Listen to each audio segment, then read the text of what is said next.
Hello everyone, this is your host Zahin Rahman and welcome to my podcast, Your Intuitions.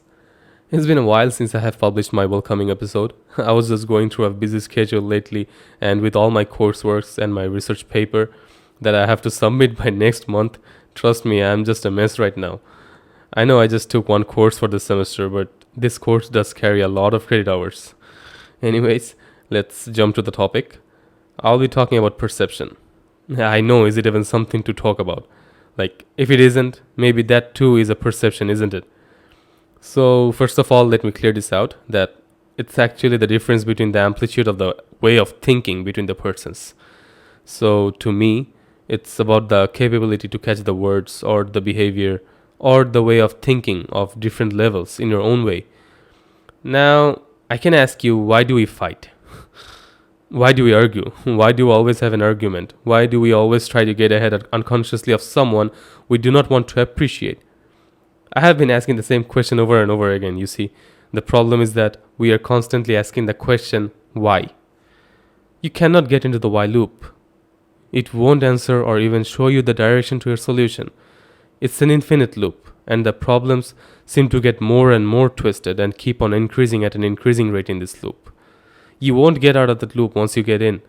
The answer to the question, which is very much vague for the term why itself, is indefinite. It's not like you should never ask why, but you have to keep this in mind that you can't change what is already happening. Instead of asking why is it happening, think of how is it happening and what can you do to fix it if it's not appropriate. You see, we are always communicating with a lot of people each and every day. The amount of clashes that we face with people are uncountable, and this just doesn't happen out of the blue, for God's sake. It's the way of our nature, the way we try to perceive things, the way we capture every moment. Almost everything that you think were already thought by someone else before you did. It's a fact, and the place I come from, at least all the people from the culture that I belong to, got almost the same type of visual representation about the culture. They all got the same perspective of the culture.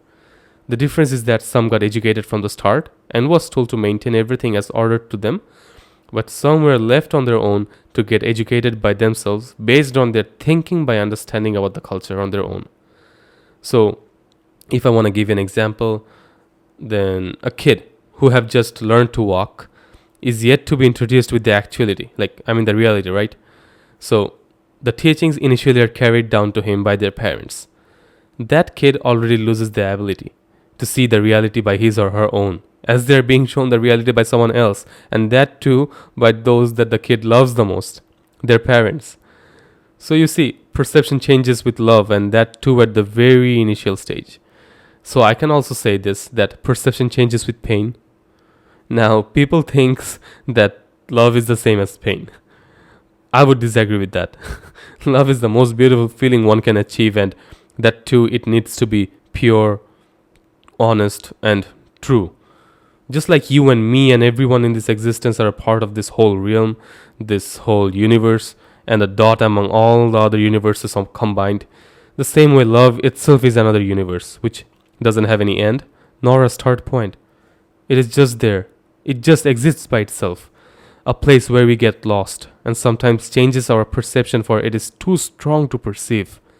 So, in my opinion, people claiming pain to be the same as love is because they go through pain when they lose that love entity. So you see, it's the after effect of losing a grip with the fondness. It's not the love. It's the loss of connection with it that led you to a feeling of regret and affects you mentally, which is pain. And once you get latched with love, you never get out of it. You'll always carry it with you. Even if you act or make yourself understand that you are not into love, or you don't want to even try and perceive that entity, or even if you try to be only by yourself, you cannot get away from it. You see, you are born of love. You heard me right. So what can you say about it? You are already born of love, and once you stop living in this existence, you will be returning to love. You and me can never control the nature. The nature controls us. Every action you take, every thoughts that you think, everything that you do, each of us are changing the whole structure of the future. I see some people wonder about going to the future, hypothetically speaking, and then check if they're well settled or doing well or not. If they're not, then they want to change it and come back to this present. Now, they think that changing themselves will only change their future and forgets to think that their action led to the change in the future of the whole existence. I know that most of you will be thinking that, yeah, I know this already and all blah blah blah. So, if you already know this, then why can't you make yourself understand the fact that your every action is a cause for the change of the future? Not only you, everyone else's too. Among this whole existence and all the other planets, stars, universe, there's our universe, the Milky Way, then the solar system inside it, then there is Earth, and on it, there is you. Yeah, you. Wow, and you still need reasons to feel much more special. You are that tiny little dot in this whole existence which has been there for millions and millions of years, even before this whole existence of life. What else do you need to feel more special? So you changing your own future, hypothetically speaking, are not only changing your own future, you're changing the whole state of the future. The whole existence will be changed due to due to you causing a change in that future time. And it would act as a glitch. For it is not the work of the nature. It is the work of you going to that future, hypothetically, and changing your future. But you never knew that your change would cause a change in the whole state of the future. So I believe that the nature doesn't nurture every one of us differently. It nurtures us all the same. It is us who perceives it in a unique manner. Our mind is unique. Each one of us is an individual. And the way of our thinking is also different. So, if nature had been nurturing us differently, then the world wouldn't have been in harmony because of nature.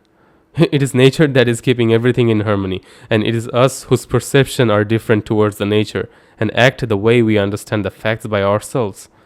You see, the consistency of our understanding varies by how much we are allowing ourselves to be open to the fact that we are actually trying to understand. I want to end to this topic till this point and would love to get your viewpoints and any sort of questions regarding this or anything in particular. It can be love, hatred, existence, evolving, anything you want to ask. I can talk all day regarding perception because it is something that varies infinitely. So for that, you can get connected with me through Instagram, which is your.intuitions, or email me at yourintuitions@aol.com. Anyways, guys, do subscribe or follow my podcast channel from wherever you will be listening. Do share it with your friends and families. Keep listening. Let's do it and stay tuned. Catch you later.